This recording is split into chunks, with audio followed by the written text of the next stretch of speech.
सूर्य वंश की कथाओं में प्रसिद्ध कथा रामचरितमानस की कथा हम सभी सुनते आए हैं। पूर्ण ब्रह्म परमात्मा की असीम कृपा से आपके मन स्वरूप सत स्वरूप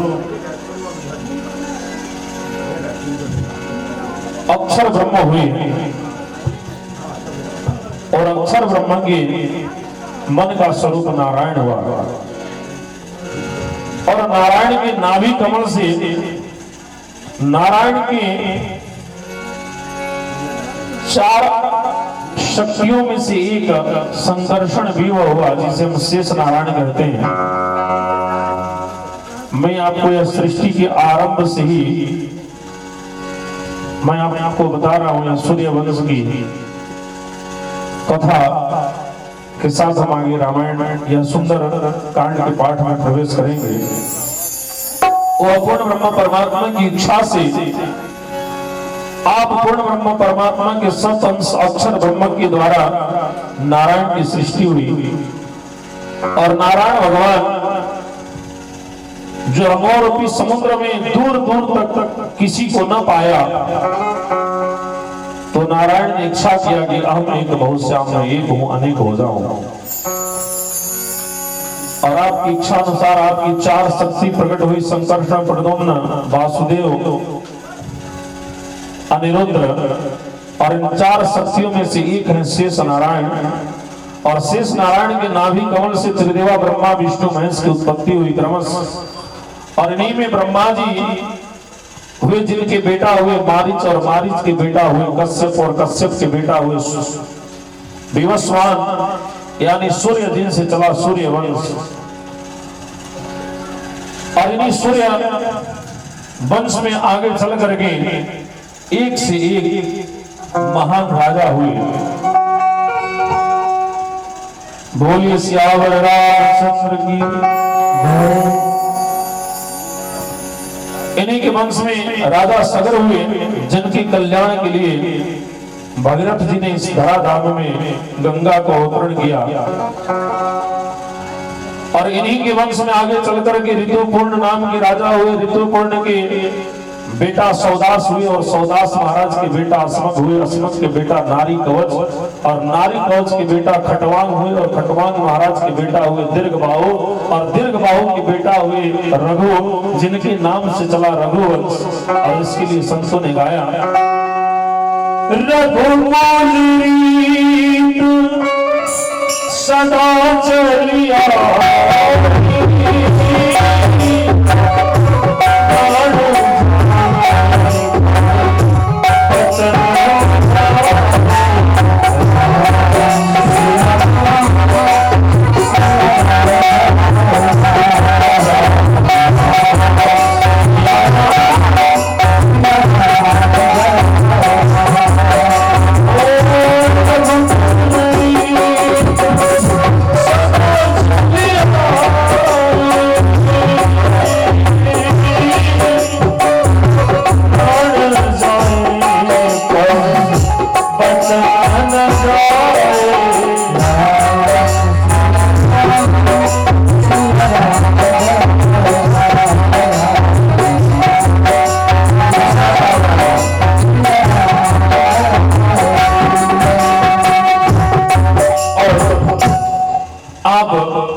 जो प्रतापी राजा हुए।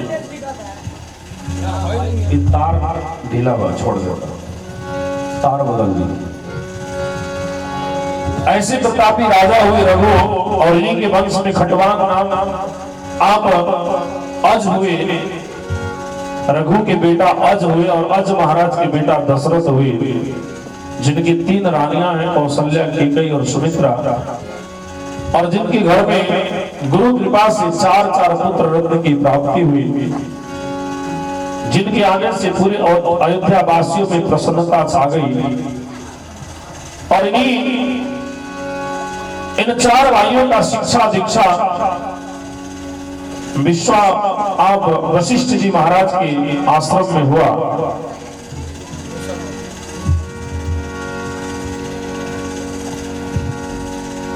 और आपकी शिक्षा दीक्षा पूर्ण होने के बाद विश्वामित्र जी आए और दशरथ जी महाराज से लक्ष्मण और प्रभु श्री राम को मांग करके लेकर के जाते हैं संतों की रक्षा हेतु। तारकासुर का संहार हुआ, यहीं से आप जनकपुरी पहुंचे। सीता स्वयंवर से आप धनुष भंग करके और माता जानकी के साथ में आपका विवाह संपन्न हुआ और दशरथ महाराज अपने ज्येष्ठ पुत्र प्रभु राम को अयोध्या का राजा बनाना चाहते हैं। पर इस समय कैकेयी अपना 2 वचन मांगने लगी और इन 2 वचनों में एक मांगा कि मेरे पुत्र भरत को अयोध्या का राजा बना दीजिए और राम को 14 वर्ष के लिए वनवास हो जाए, जिसके कारण आप भगवान को वनवासी होना पड़ा। और दांडक वन में शूर्पणखा आई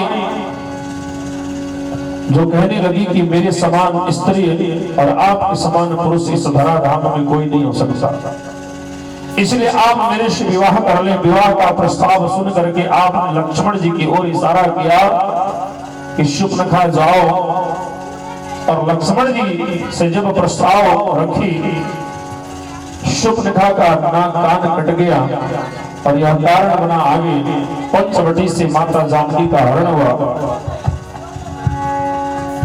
और आप माता जानकी की वियोग में लक्ष्मण और प्रभु श्री राम खोज करते हुए आगे बढ़े। जटायु मिले और जटायु के द्वारा आगे का मार्ग प्रशस्त हुआ और आप सबरी से मिले, जिनके गुरु जी ने आपको बताया था कि एक दिन इसी रास्ते से प्रभु श्री राम आएंगे और आप उनकी दर्शन कर पाओगे।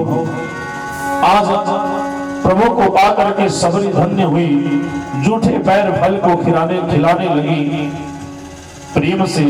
और संतों ने गाया, सबसे ऊंची प्रेम सदा, सबसे ऊंची प्रेम सदा।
प्रशस्त हुआ। आप ऋषिमुख पर्वत के समीप पहुंचे, जहां सुग्रीव से मैत्री हुई, हनुमान जी से मिलन हुआ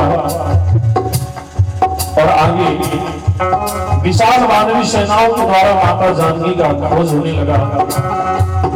दक्षिण भारत समुद्र के किनारे पहुंचे वानरी सेना, और जहां संपाति ने इन सभी वानर सेना को देखा और कहने लगा, वाह, आज प्रभु की बड़ी कृपा मेरे ऊपर हुआ है कि एक साथ इतने भोजन भेज दिया।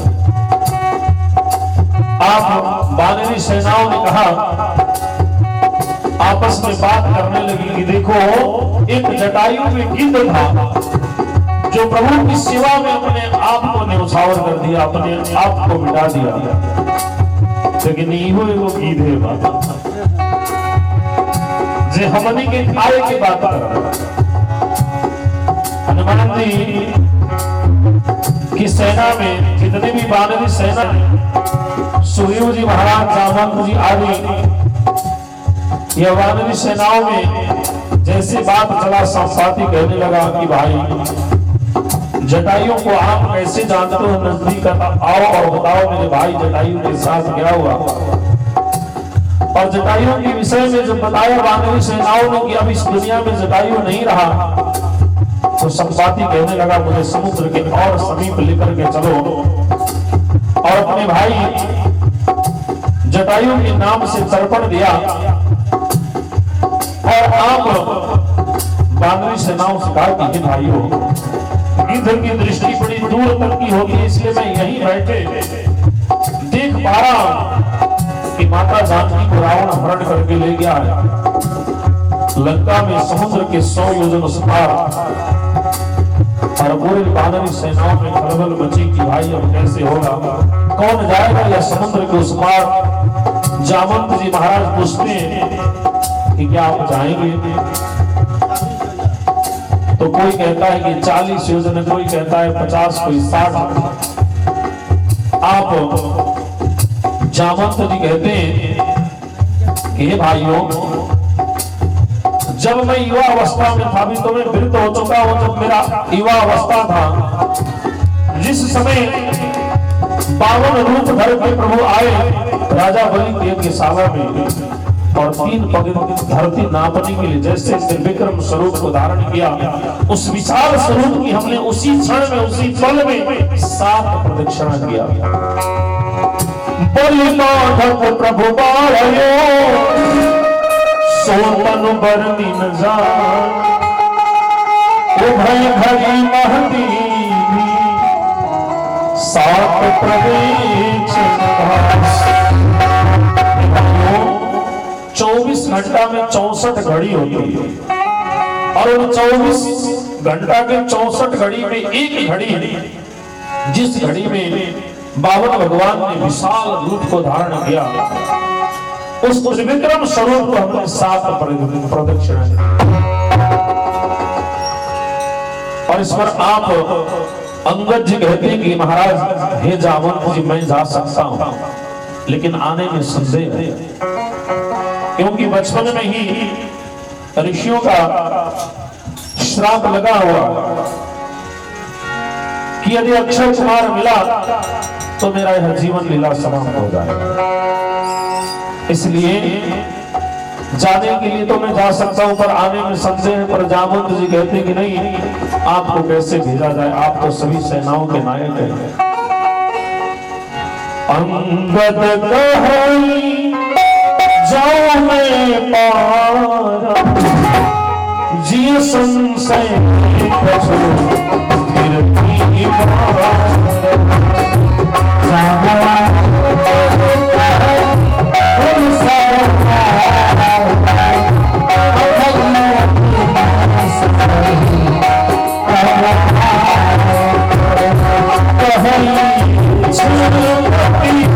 सुनो है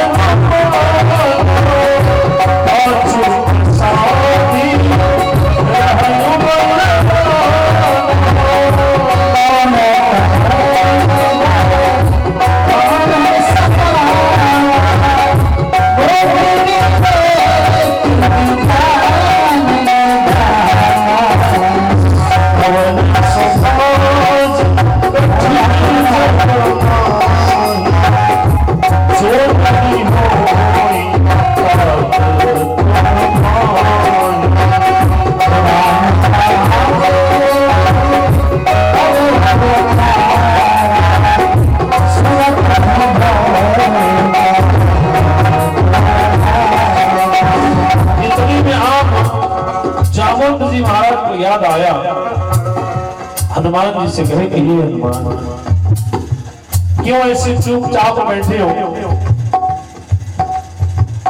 आप के अंदर अतुलित बल विधान है, आपके अंदर असीम बल है, बुद्धि है, और आपका यह जो अवतार है प्रभु श्री राम के कार्यों के लिए ही हुआ है।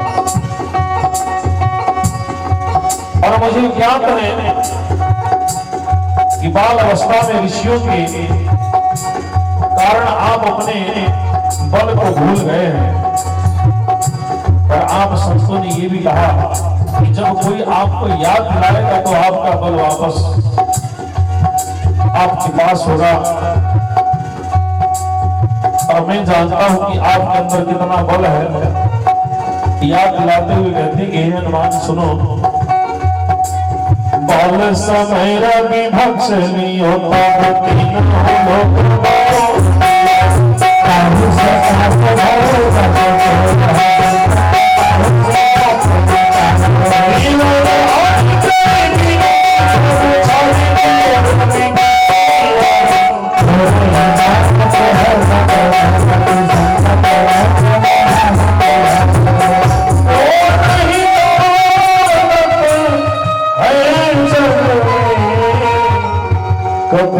संकट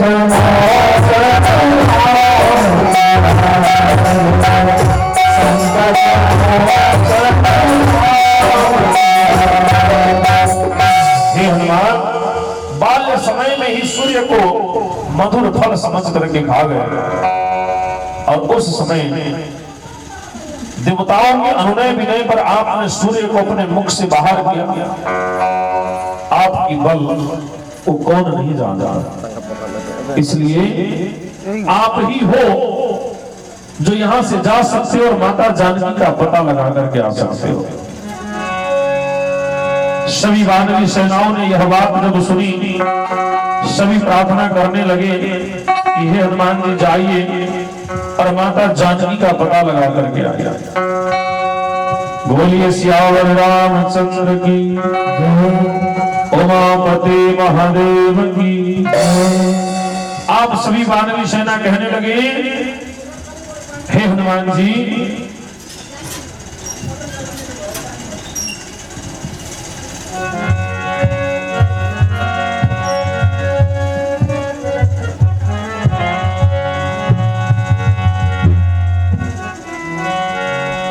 हे अंजनी के लाल रवानी कमा, हे अंजनी के लाल रवानी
आप ही के हाथ में हमारी लाज है। जाइए और माता जानकी का पता लगा कर जाइए। आप जामवंत जी कहते हैं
सकते हो, संसार में कोई भी ऐसा कार्य नहीं हो सकता।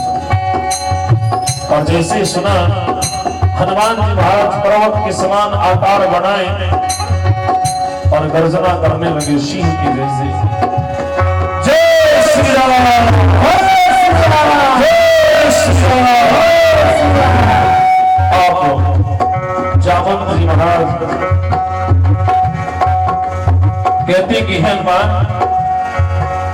आप ही हो जिस कार्य को पूरा कर सकते हो। बाबा गोस्वामी तुलसीदास कहते कि विशाल रूप धारण किए, सिंह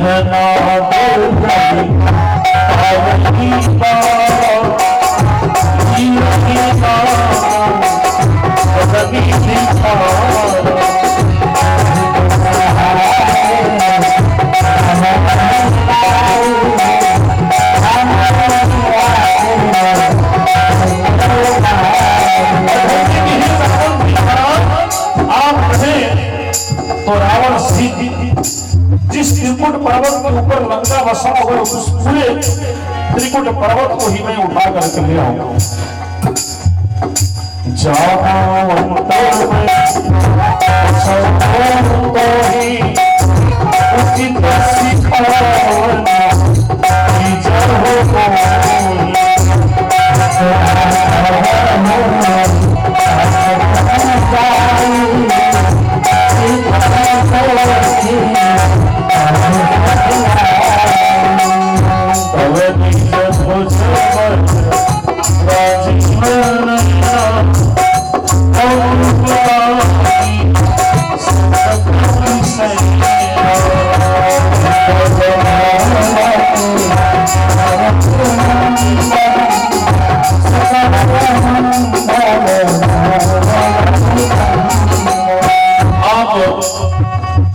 हनुमान जी कहते हैं कि बताइए महाराज करना क्या है।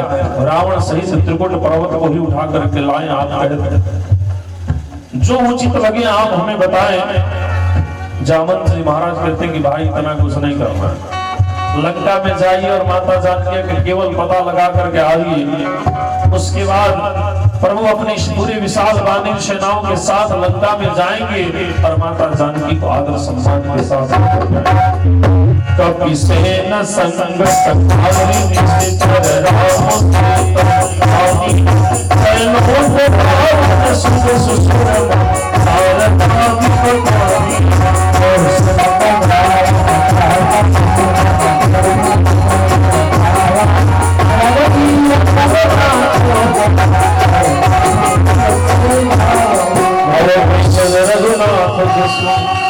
सुनहि जे नर अर नारी, तिन कर सकल मनोरथ, सिद्ध करहि त्रिपुरा।